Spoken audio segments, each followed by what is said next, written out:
es la historia del equipo 6 de los SEALs, de posiblemente el cuerpo de ejército más entrenado, más duro, más preparado prácticamente de todo el mundo. Pues bien, la noticia venía porque el pasado 22 de diciembre el comandante John W. Price, de 42 años, al parecer apareció con un tiro en la cabeza en su destino en la provincia afgana de Uruzgan. Deja esposa y una hija de 9 años. El dictamen oficial es suicidio. ¿Qué tiene de importante la muerte del comandante Price? Pues tiene de importante que posiblemente, todo sobre los SEALs es muy secreto, pero posiblemente sea el único hombre vivo que quedaba del equipo de asalto del equipo 6 que entró en el complejo de Bin Laden.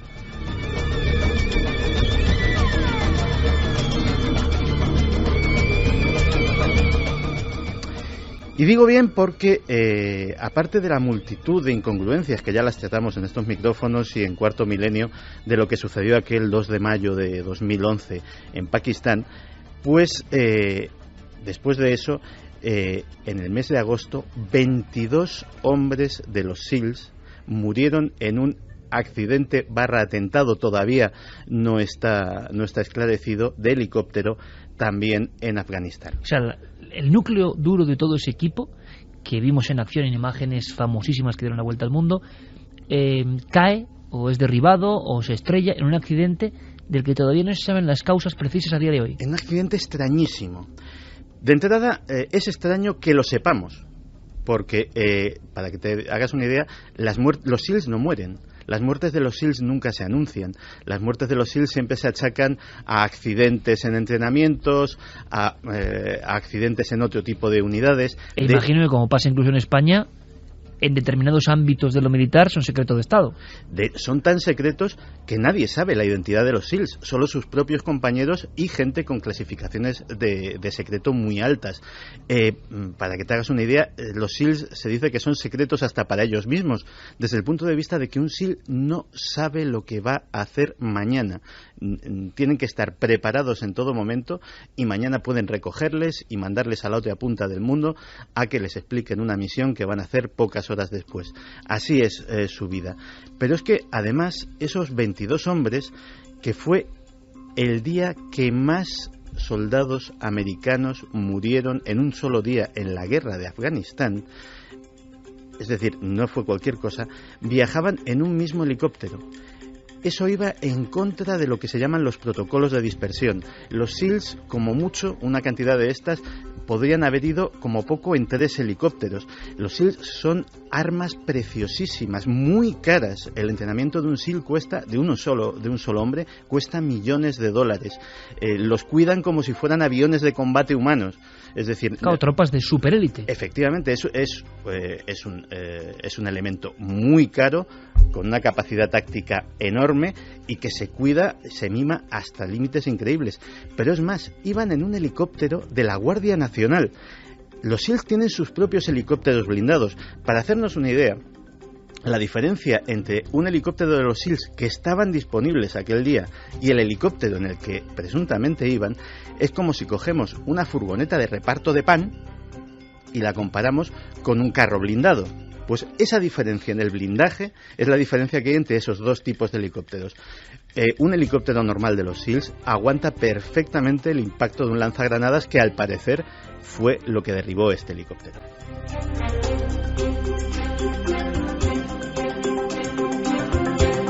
No se encontraron cadáveres, no hubo forma de identificarlos, los restos que se devolvieron a las familias estaban completamente calcinados. Todo es realmente extraño, pero fíjate, este accidente fue predicho o predecido por teóricos de la conspiración antes de que sucediese.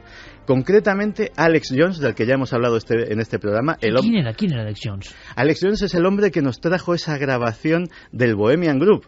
Es un famoso teórico de la conspiración estadounidense y dijo: un gran número de SEALs va a morir en un accidente de helicóptero en breves fechas. Lo dijo semanas antes. ¿Y está documentado? Sí, está perfectamente documentado. En vídeo, o sea, lo colgó en YouTube antes de que sucediese. ¿En qué se basaba? Se basaba en el testimonio de un hombre llamado Bashir, que fue entrevistado por la televisión pakistaní y que al parecer fue testigo presencial desde una loma de todo el asalto al complejo de Bin Laden.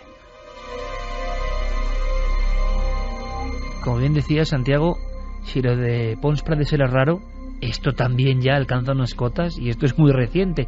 Primero, desde una loma, que alguien vea toda esa escena, claro, puede ocurrir, ¿no? Nos parece que estamos viendo escenas que están perimetradas por seguridad y no, están pasando en mitad de un poblado. Y entonces, a raíz de este testigo excepcional, o único testigo, se teje esta conspiración y el amigo de las teorías, vamos a decirlo al margen del oficial, se atreve en vídeo a decir que va a haber un accidente y hay ese accidente. Sí, porque ¿qué decía este buen hombre? Bashir lo que decía era que lo que vio esa noche no concordaba para nada con la versión oficial que dio el gobierno estadounidense. Efectivamente vio aparecer 3 helicópteros, vio durante 40 minutos que hubo un enfrentamiento armado en aquella casa, se oían los disparos, se veía gente, se notaban los fogonazos, y después vio salir a los soldados e introducirse en los helicópteros. La versión oficial dice que uno de los helicópteros falló y que fue abandonado y destruido para que no cayera en manos del gobierno pakistaní. Lo que contaba Bashir es que aquel helicóptero fue destruido por algo, probablemente por un misil, y que estaba repleto de hombres. La teoría de Alex Jones era que esos cadáveres se irían a la cuenta de otro accidente de helicóptero días después para que nadie notase la diferencia y sobre todo para que la operación de la captura y muerte de Bin Laden siguiese siendo perfecta, sin ningún tipo de baja estadounidense. Bueno, y en esta película oscura de suspense alucinante existe un último acto, que es este que ha pasado ahora mismo, que lo convierte en percha de absoluta actualidad, desgraciadamente, ¿no? La muerte de un hombre, supuesto suicidio y último miembro de ese grupo de élite. Sí, pero hasta en esto hay una versión alternativa. Medios que suelen estar bien informados, pero que en este caso no tienen más que una versión especulativa de lo que ha sucedido con el comandante Price, lo vinculan con algo que hemos visto todos en las noticias y no le hemos dado mayor importancia, que es la hospitalización de la secretaria de Estado norteamericana Hillary Clinton. ¿Y qué cuentan? Pues cuentan que Hillary Clinton, el comandante Price y otros hombres de escolta pudieron haber sido heridos y el comandante Price haber fallecido en un accidente de avión o en un aterrizaje forzoso, mejor dicho, en un aeropuerto iraní donde habrían concertado una reunión secreta ni más ni menos que con Mahmoud Ahmadinejad para discutir no se sabe muy bien qué.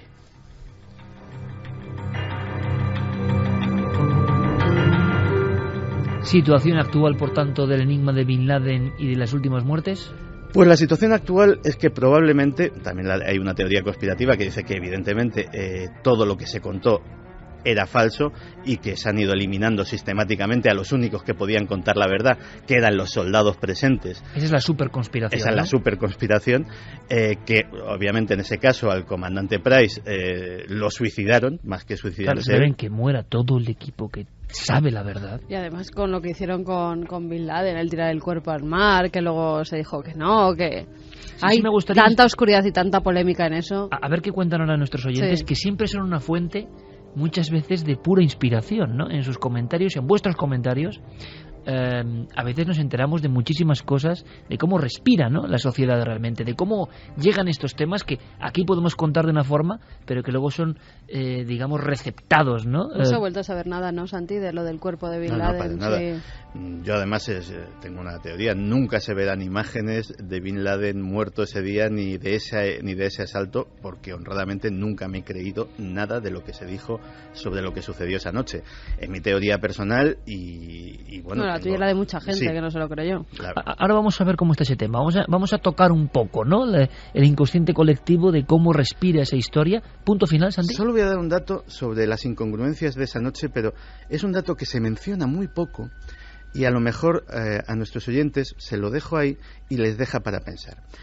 Cuando la fortaleza de Tora Bora fue asaltada por las tropas norteamericanas en el inicio de la guerra de Afganistán, se descubrió una cosa, y es que había un aparato de diálisis porque Bin Laden estaba enfermo de los riñones y necesitaba diálisis periódica de manera urgente, es decir, moría. La diálisis, y todos aquellos de nuestros oyentes que la necesiten lo saben, es una cosa difícil y complicada de obtener hasta en un país occidental en tiempo de paz. ¿Cuánto tiempo pudo esconderse Bin Laden realmente con un costoso aparato del que dependía su vida, costoso y enorme en tamaño, viajando por todo Oriente Medio o por toda la frontera entre Pakistán y Afganistán? Hay quien dice que a lo mejor Bin Laden murió antes y se le tuvo vivo, entre comillas, simplemente porque convenía. 3:19, esto es Milenio 3, como siempre, navegando por mundos que sobre todo tienen un denominador común, que son muy interesantes. Hay quien piensa que todo esto de los ovnis... La verdad es que oía un antiguo agente de la CIA en una televisión norteamericana en 2003, que decía, a día de hoy Elvis está mucho más vivo que Bin Laden. Y si no, que se lo digan a Donald, o cómo era aquel investigador, ¿no? Donald... No me acuerdo, pero era el psiquiatra de Elvis, un respeto. Sí. Mira, bueno, hay... Es interesante también... que igual Santi nos puede ayudar a saber qué es lo que ha pasado, pero la película ha levantado también ampollas porque el Senado ha pedido incluso que se investigue a la CIA, ¿no? Porque la película parece que es demasiado precisa para ser simple ficción o para haber llegado a conjeturas por sí mismos, ¿no? Dame más datos de los lógicos, Dan datos que solo debía saber agentes de la CIA que habían estado involucrados. Eso por un lado. Y el Senado además se ha enfadado bastante porque precisamente una de las cosas que al parecer, no he visto todavía la película, pero que al parecer se describen con mucha precisión son los métodos de interrogatorio nada ortodoxos y nada respetuosos con los derechos humanos que aplicó la CIA a los internados en Guantánamo para sacar la información de dónde habría estado Bin Laden. Seguimos. Bueno, sobre lo de Elvis Presley nos decían, lo mismo Bin Laden está en una isla perdida junto a Hitler, a Elvis Presley, a John Lennon, entre otros. Perdicas dice, ¿y quién asegura que Bin Laden esté muerto? Es más, ¿existió alguna vez? Es que ya se pregunta hasta si existió. También es lo malo de la conspiración, o lo bueno, yo no lo sé, que como sigues la espiral, al final todo es una mentira sobre otra mentira, ¿no? Coco dice, muertos los testigos, desaparecido el cadáver, y luego dicen que de dónde nos sacamos las conspiraciones, si lo ponen en bandeja. Mario tiene toda la pinta de ser una conspiración como la copa de un pino, acabaron con los únicos testigos de la muerte de Bin Laden. Oscar, nos quisieron vender la moto con lo de Bin Laden y no le salió bien, y a cargarse a quien estuvo involucrado en la farsa. Que también uno puede pensar, hombre, nadie experto haría algo así porque la conspiración iba a ser evidente. Vamos y matamos a todos los que sabían algo de la verdad. En fin, siempre vamos a tener las dos posturas, ¿no? Oye, por cierto, Santi, seguiremos hablando de este tema, que es muy interesante. Estás escribiendo algo, ¿no? Estoy escribiendo algo, sí. No se puede contar nada, ¿no? Sí. Yo no soy como Javier. Yo puedo contar. Tú lo largas todo. No, es que digo esto porque yo no sé si me interesa estos temas o no, que yo creo que Santi se ha convertido en una voz autorizadísima, solamente la cara oculta, ya tendría para un libro, pero es que me pasó un fragmento, una página, y va a sorprender mucho este tema, pero a mí me gustaría comentarlo en futuras ediciones. Yo siempre he tenido un interés, y ahora vamos con otra historia, ahora conectamos con Diego Marañón, vamos a felicitarle el año, y nos vamos a poner los pelos de punta, creo yo, y después con Javi con una historia de esas de España bizarra, auténtica, que nos gustan. Pero, fijaos, una de las conspiraciones, hay muchas conspiraciones a muchos niveles, ¿no? Pero una que me llama la atención, y os va a sonar sorprendente quizá, es la hipersexualización de la vida en general. Es decir, la hiperexplotación del concepto sexo, ya no solo en lo publicitario, que siempre ha estado, sino permanentemente como argumento de casi todo, y que se ha incrementado en los últimos años de una forma exponencial, sobre todo a través de la red, pero también en todas las series, todos los argumentos, el humor, el amor, el desamor, bueno, eso poco, pero la cuestión sexual imperando. Yo digo, qué raro, ¿no? Siempre ha sido un elemento potentísimo y vertebrador de la vida y uno de los factores, de acuerdo, pero convertirlo como en los últimos años para muchos en la única meta en la vida, el único argumento en la vida, lo más importante de la vida, constantemente, hasta para anunciar, no sé, un radiador, sacan a alguien desnudo. Es una cosa rara que uno dice, desde la visión conspiranoica, ojo, dice, hay una motivación siempre hacia lo más primario para obligarnos a estar pensando constantemente en esto. Santiago cogió el hilo y una vez dijo: un día tengo que hablarte de los tremendos imperios que manejan el asunto del sexo y del sexo gratuito a nivel conspiranoico, por ejemplo, en Internet, y por qué está ocurriendo. Y Santi, me mandaste una página escrita por ti, tan impresionante, o sea, una cosa son las conspiraciones, el 11S, oye, gravísimo, el 11M para muchas personas, gravísimo, ya pasó en nuestro país, y otras muchas cosas. Pero luego hay conspiraciones, vamos a decir, más soterradas, que van a lo hondo, van a la deformación por abuso de nuestras percepciones y de nuestro espíritu incluso, yo creo, o sea, van a la aborregación. De esas se habla menos, no son tan populares, no hay un Bin Laden, no hay nadie, es un fantasma, pero que de alguna forma está obligándonos a consumir cierta cosa, a pensar de cierta moda, y nadie se ha metido, que yo sepa, con ese ámbito, ¿no? ¿Por qué la hipersexualización constante? Hasta para hacer un chiste en una serie que no tiene nada que ver tienes que hablar de sexo todo el rato. Bueno, esto en la España del destape, vale, está bien, ¿no? Pero ahora, ¿por qué? ¿Hay algún interés de fondo en la animalización del sexo, en la animalización en el sentido más burdo? Pues parece que Santi tiene algunas claves. Y yo, aunque sea un tema complicado y difícil, Santi, y creo que en España nunca se ha tratado, sí que iría, y si te parece en breve, si te parece, a tocar algunos puntos, ¿no? Esa otra conspiración brutal que parece que existe, ¿no? Pues sí, de hecho, ya que me has dado pie, el libro que estoy escribiendo es, digámoslo así, sobre las cloacas de la economía. Porque hablamos mucho de los mercados, hablamos de la bolsa, hablamos de los futuros, del oro que va y viene, pero no hablamos de la enorme cantidad de negocios turbios que generan cantidades ingentes de decenas, de cientos, de miles y miles de millones de dólares que son absolutamente opacos a cualquier fisco, a cualquier medición. Lo que decías tiene que ver, por ejemplo, con cómo las mismas mafias que controlan el tráfico de personas, el tráfico de mujeres del este a países como los occidentales, como Israel, que es un grandísimo receptor de esclavas sexuales de origen eslavo, cómo esas mismas redes están en una gran mayoría detrás de un fenómeno que llama la atención, porque uno dice, bueno, ¿y ahora por qué la pornografía es gratis? ¿Por qué algo que antes era relativamente difícil de conseguir, que requería pasar cierta vergüenza a la hora de pedírselo al kiosquero o de entrar en un sex shop, y que por supuesto costaba dinero, poco, mucho, costaba algo, ahora es absolutamente gratis? Pues una de las cosas que descubrí es que detrás de ese sexo gratis muchas veces están esas mismas redes que nutren de prostitutas a los burdeles clandestinos, prostitutas esclavas, que la que quiera ejercer la prostitución es una profesión que yo siempre he considerado tan digna como cualquier otra, pero obtener a una mujer amenazada para practicar sexo es esclavitud pura y dura. Pues esas mismas redes de esclavistas son precisamente las que sostienen muchas de esas páginas web. ¿Y para qué? ¿Por un beneficio económico, por la publicidad? No. Eso nos lo contarás otro día, ¿te parece? Vale. Porque yo creo que hay muchas claves, y yo voy más allá todavía.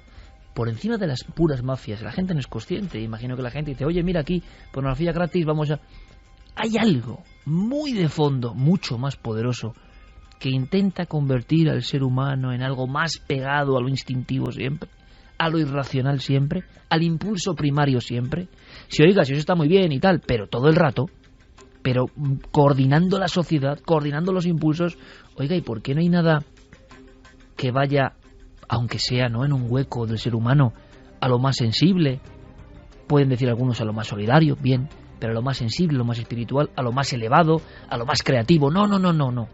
Queremos que un porcentaje amplísimo de la población mundial esté pegada a algo que evidentemente es una energía densa muy fuerte, que es el sexo, y si es posible, como decía Santiago en su página que yo leí, lo más degradado posible, porque cumple una función. Hombre, cuidado que esos son temas muy serios, y tan tabú que nadie os lo va a contar, excepto Milenio 3. Pues un día hablamos de eso y saldrá este tema. Hablaremos de por qué hay un índice de muertes violentas enorme en la industria del porno estadounidense, y hablaremos de cómo la publicidad y una forma de entender la publicidad ha tenido mucho que ver en esa situación que describes. Mira, a mí Santiago Camacho en esas conversaciones de redacción que son apasionantes me puso los pelos de punta, porque hablamos de muchas cosas. Y yo le dije, bueno, Santi, tú que has estudiado publicidad, ¿por qué nos deforman el cerebro? ¿Por qué nos dejamos deformar el cerebro? ¿Por qué el ser humano, que tiene unas capacidades y hoy en día un alcance mayor que en el gran tramo de la historia, por qué ahora nos pretenden convertir casi en bestias? ¿Por qué? ¿Por qué? Y Santi se fue hasta los Mad Men, los creadores de publicidad de los años 50. Mirad, amigos, si os apetece, si queréis, me lo podéis decir en las vías de contacto, si creéis que es un tema de misterio, no, para mí sí. Es decir, los que manejan los hilos y cómo quieren deformarnos la cabeza. Todo empieza en los años 50 y digo, esto es una historia maravillosa y terrorífica al mismo tiempo. Bueno, sobre todo terrorífica, porque no nos damos cuenta y nos hemos convertido en simples consumidores al albur de estas líneas, ¿no? Si uno no hace ciertas cosas, si no compra otras, si no piensa de esta forma, ya no entra en el redil.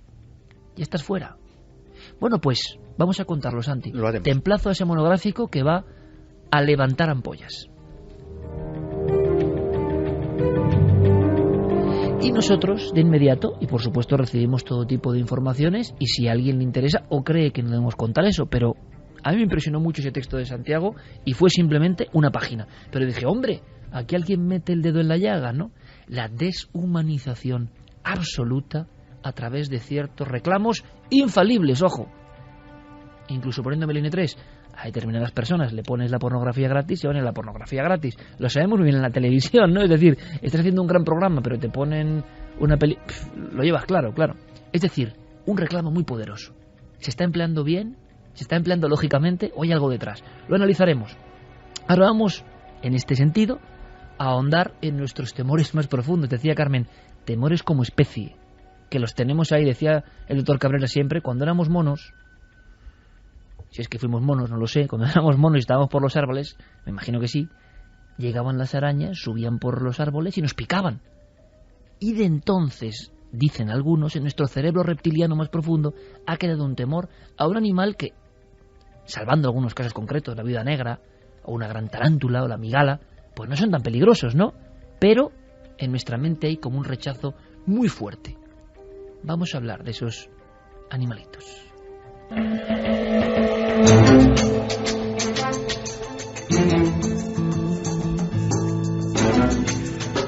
3:34, Milenio 3 que continúa. Diego Marañón, compañero, feliz año.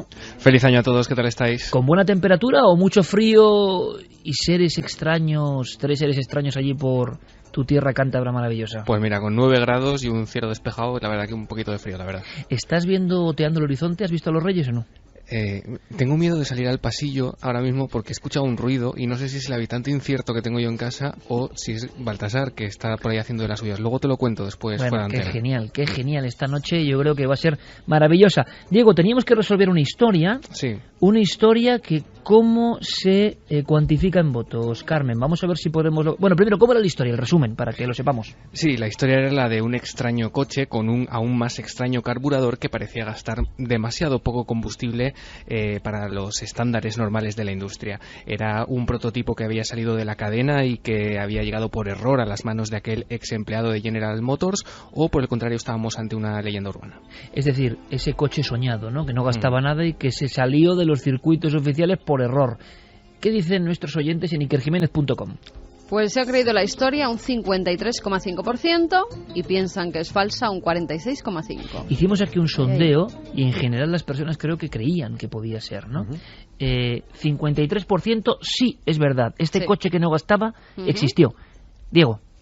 Bueno, pues oficialmente tenemos que decir que la historia es falsa. ¿Pero por qué? Porque no tenemos ni una sola prueba consistente de que esto sea así. Sin embargo, Iker, y esto debería ser también tema a lo mejor para un próximo Milenio 3, deberíamos ahondar en la historia de un hombre llamado Charles Nelson Pogue, que registró varias patentes Santi en Canadá. Asiente, eso da un poco de miedo, ¿eh? Cuando decís nombres, de sus amigos. Pero nombres que nadie comprende, lo dice Diego y Santi simplemente asiente en silencio. Fíjate si tenemos conexión, digo yo.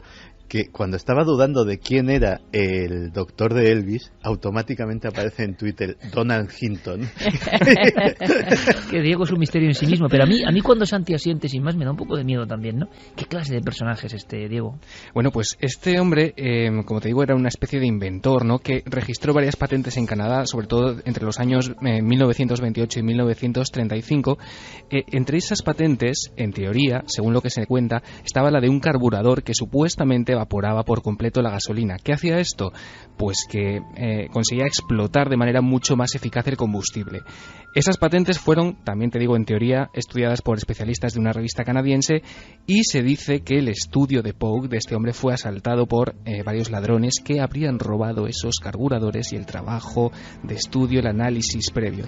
La historia, Iker, por eso digo que deberíamos meterle mano. Pero Diego, Sí, oficialmente no se abren los caminos. Claro, por eso he dicho que es el del falso. motor de agua y demás, pero oficialmente es falsa porque la historia que se cuenta con nombres y apellidos de ese trabajador de cierta compañía que recibe ese coche, esa es falsa. No hay pruebas físicas de ningún tipo ni evidencias que la soporten. Por eso el veredicto oficialmente de esta historia es que es falso. Pero ojo, porque todo esto está muy conectado también con conceptos como este de obsolescencia programada.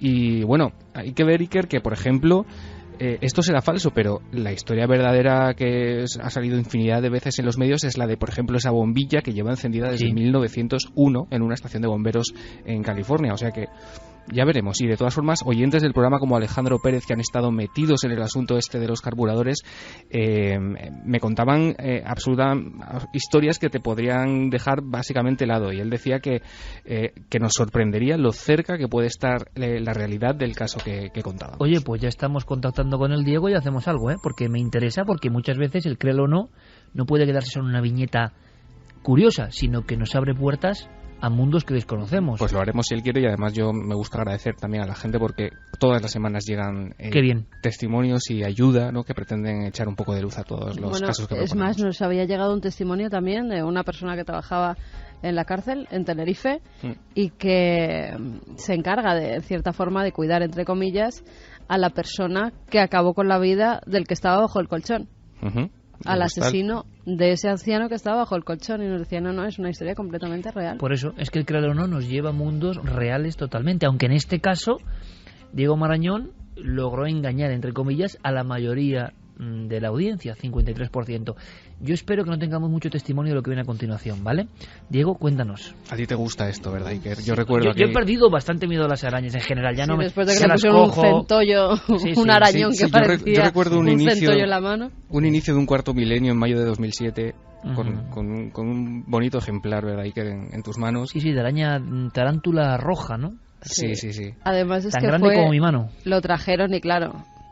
Es que era tan grande que no parecía una araña, entonces claro. Al principio iba a estar encima de la mesa, vamos a contar esos pequeños secretos del cuarto milenio, iba a estar encima de la mesa sin acercarse mucho a Iker por la tirria, la aracnofobia que tenía estos animalillos. Me debió picar alguno de pequeño o lo que sea y siempre... Y de repente, el bueno de... ¿Cómo se llama? Malpartida, que es una de las personas que nos llevaba animales al plató, le dice, a ver, Iker, ven aquí un momento, pon la mano. Extiéndela. Le pone la mano, Iker no sabía lo que iba a hacer y le pone el arañón en plena mano. Pero una araña que era más grande que mi mano extendida, y yo tengo una buena mano. Digo, lo que va a hacer es tirar la araña, la vamos a liar porque a ver dónde encontramos la tarántula. Y lo que dice Iker en ese momento, yo aluciné porque yo he visto a Iker y he visto arañas pequeñas delante de él y cómo he tenido que ir yo o a sacarlas o a matarlas. Y de repente... Vaya fama. No, pero es que me sorprendió todavía más por eso, porque de repente, con esa araña en la mano, lo único que dice es empezar a grabar. Y ya del tirón empieza con su monólogo, con su historia, con los animales. Que no suelen ser cortos, por cierto, yo con la araña. Cortos, sí. Y esa araña además... ¿Sabes lo que iba notando? Los quelíceros, los dos colmillos de la araña que iban pasando por mi mano y por mi antebrazo. Y la fuerza que tenía la araña, está Nobel poniéndose la mano en la cabeza, la fuerza que tenía la araña en cada pata, se veía una musculatura y se notaba. Yo me la fui pasando, si está en internet, podéis verla. Yo no sé si estará localizada o no, Diego, pero me la paso de mano en mano. Esto es hace 5 años, casi 6 años, Y entonces la araña tiene una envergadura que no logro con una mano solo llevarla. Y se veía con, claro, una especie de exoesqueleto. O sea, es que tú notabas como si fueran unas costillas. Era una cosa tremebunda, ¿eh? Pero y además, desde ese momento ya claro, ninguna araña me da miedo. Además decía Iker, pero bueno, ya cuando acabamos de grabar esa entradilla, dice, no será venenosa, dice, Valpartida. Bueno. No, me dijo, pica como 2 avispas. Y digo, jolín, antes de cuando me la deja en la mano, digo, oye, esto si me pica, tío. Y me dice, hombre, son como 2 avispas. Digo, hombre, no, una picadura de avispa al cuadrado es mucho, ¿eh? Y cuando acaba todo, me dice, te he engañado. Y digo, ¿por qué? Porque es como 8 avispas. Y yo, sinceramente, dije, la madre que... Menuda experiencia, pero he de decir que el shock me sirvió, ¿eh? Que luego ya he recogido muchas arañas, las cojo, las saco a la terraza, en fin. Sí, ahora es... Pero igual ahora a muchos les cambia el tercio con lo que va a contar Diego rápidamente. Mira, Iker, dice la folclorista británica Gillian Bennett que tener un organismo vivo en el interior del cuerpo es la obsesión del hipocondríaco. Es muy posible que esta leyenda urbana ponga los pelos de punta a más de uno. Todo comienza, en esta ocasión, en una playa, en una inocente playa en la que una joven está tomando el sol, hace un día estupendo, es en pleno verano, y todo transcurre normalmente hasta que se levanta y se da cuenta de que tiene una pequeña picadura en la mejilla. Ella no sabe exactamente qué le ha picado porque durante unos minutos se ha quedado dormida bajo el sol. Bien, todo parece normal, ella identifica que es un insecto lo que le ha picado, llega a su casa y lo que hace es ponerse pues un antiséptico, ¿no? Y darle muy poca importancia. A la mañana siguiente se da cuenta de que al levantarse esa picadura, lejos de evaporarse de su cara, ha ido creciendo. Se ha formado una especie de forúnculo con muy mal aspecto, Iker, que parece desde luego que no avecina nada agradable. Pasan los días, pasan 2 días, 3 días, aquello sigue creciendo hasta que una mañana ella se lava la cara porque empieza a picarle demasiado y se da cuenta al volverse hacia el espejo que esa pequeña herida se está abriendo, Iker, bajo su piel ve que hay algo que se mueve, no solamente un pequeño bulto sino varios, hasta que ella pues obsesionada, ¿no? y preocupadísima por lo que está viendo, empieza a rascarse su cara y de esa pequeña herida, Iker, de esa pequeña picadura, salen decenas de pequeñas arañas que se extienden por la superficie del lavabo. Nunca he visto a Noel, Fermín, Santi, Javi y a Carmen, o sea, 1, 2, 3, 4, 5 personas, yo me incluyo, claro, con los mismos gestos que ahora estoy seguro miles de personas están poniendo. Porque incluso no verlo es peor. O sea, contarlo con palabras es peor. Uno se lo imagina y es peor. Esta es la historia, ¿no, Diego? Esta es la historia. Y que sea por falso, muy rocambolesca que pueda parecer, yo recuerdo que peores cosas hemos visto en esta sección. Lo dejamos ahí, maestro. Ni más ni menos. Bueno, maestro a nivel Chicho Bañez Serrador. Ya, es que esto nos deja... Me estoy rascando, aquí ¿ves? Que cree todos, ¿no? ¿Quién nos creemos la historia? Yo es que no me la creo, no, es que quiero que no sea verdad. Yo me la creo. Mira, yo voy a decir, yo también me la creo. Yo me la creo. ¿Santi? Yo, después de lo que he visto en una famosa serie de documentales dedicada exclusivamente al mundo de los parásitos, me la tengo que creer, Santi. porque he visto cosas peores, por desgracia, en televisión. ¿Fermín? ¿Que no? No te la crees, mira. Ya verás tú, te vas a levantar esta noche con una pequeña picadura. Una picadura sobre una extraña piel. Sí. Un grano, Fermín. Noel, tembloroso con su mano, ha levantado diciendo, me la creo, como diciendo, por si acaso, ¿no? Fíjate, esta semana ha salido un niño de 6 años que de repente empezó lo mismo a tener un granito en la mejilla, empezó ese granito a hacerse más grande, la mejilla hinchada, y ¿sabéis lo que le salió? Un trozo de hierro. Un trozo así de hierro. Oye, eso era un implante aducido, quizá. No era un implante, que se lo había tragado el niño y al final acabó saliéndole por la mejilla. ¿Queréis historias más bizarras? Vamos con otra que ya... Esta es una noche de regalo de Reyes, esto es un poco fuerte, pero en fin, Diego, resolvemos la semana que viene y seguimos investigando, por supuesto. Un fuerte abrazo, amigo, y que te traigan muchos regalos los Reyes. Igualmente, feliz noche, hasta luego. Porque ahora, Noel, cambiamos el tercio y nos vamos a esas carreteras, ¿os parece? Vamos a esas carreteras de España. Mira, yo es que de las arañas no quiero ni hablar, porque una cosa son las arañas que, bueno, vale, y otra cosa es lo que ha dicho Santi, el parasitismo. Eso sí que no hay quien lo aguante, ¿no? Eso es una cosa de la naturaleza que yo no acabo de entender. Oído también se había hecho en el oído, ¿no? Un nido de... Sí, y en el pelo, moño, en el moño de una anciana. Había una leyenda de una chica que se hacía un peinado a la Amy Winehouse y al final tenía un nido de arañas. Tenía un nido de arañas. Las bueno, arañas un poco cerda, ¿no? Porque son, no lavarse son protagonistas también los troncos del Brasil con las arañas que salen, ¿no? Que esto tiene mucho de verdad, ¿eh? A mí me pasó con un árbol de Navidad. ¿Ves? Venga, Javi, vale ya. Te lo aseguro. Javi, vale ya. Árbol de Navidad de un chino. No, un árbol de Navidad de un vivero muy conocido. No voy a decir el nombre de Ciudad Real. No podía ser de otro lugar. No. Un abrazo a toda la buena gente de Ciudad Real. Por supuesto. Y bueno, un día al llegar a casa en esas Navidades, la pared donde estaba el árbol llena de arañitas verdes que yo no había visto en mi vida, y sobra decir que ese año tiramos el árbol, compramos uno de plástico y es el que dura hasta nuestros días. Di tú que te van a porrear. Un abrazo a los amigos de Ciudad Real. Por supuesto. Que eres de Ciudad Real. Vamos a contarlo muy rápido, estamos en la recta final, pero creo que merece la pena, porque es un encuentro de los más extraños. Ha ocurrido a veces. Pueden ser ilusiones ópticas o no. Vamos a contarlo, Javi. Pues nuestra historia de esta noche es mucho más breve de lo que habitualmente estamos acostumbrados a escuchar. Porque es una visión fugaz, ¿no? Claro, pero merece la pena hasta tal punto que la hemos rescatado para contarla hoy. Viajamos con José Miguel, es el inicio del verano del año 2007. Ellos viajan, como cada año, como cada verano, a la localidad de Alcollarín, en Cáceres, donde vive su suegra. Allí tienen una casa de verano y viajan todos los veranos en familia. Ellos se dirigían desde Madrid por la carretera en coche, viajaban 3 personas en el interior de ese vehículo, y cuando llegan a una zona muy concreta, pasando el pueblo de Abertura, en esa parte hay una carretera que es muy diferente a todo lo que habían estado viendo anteriormente. Era una carretera completamente recta, pero allí llega una curva y de repente, en medio de esa carretera, aparece algo. Para salir al pueblo se sale por un pueblecito que se pone desde la Abertura, y el pueblo lo rodea una curva grande que hace como una T. Cogemos la curva a la izquierda primero, que luego empezamos a hacer la derecha, y a lo lejos se veía como un animal en medio de la carretera. Un animal en medio de la carretera. Tantas veces nos ha ocurrido, ¿no? Y tantas veces uno ve cosas que están ahí, puede imaginar cosas, pero como pasaba con Pons Prades, algunas son tan gráficas que marcan la vida, que se queda uno con un susto de muerte. Y en este caso va a ocurrir.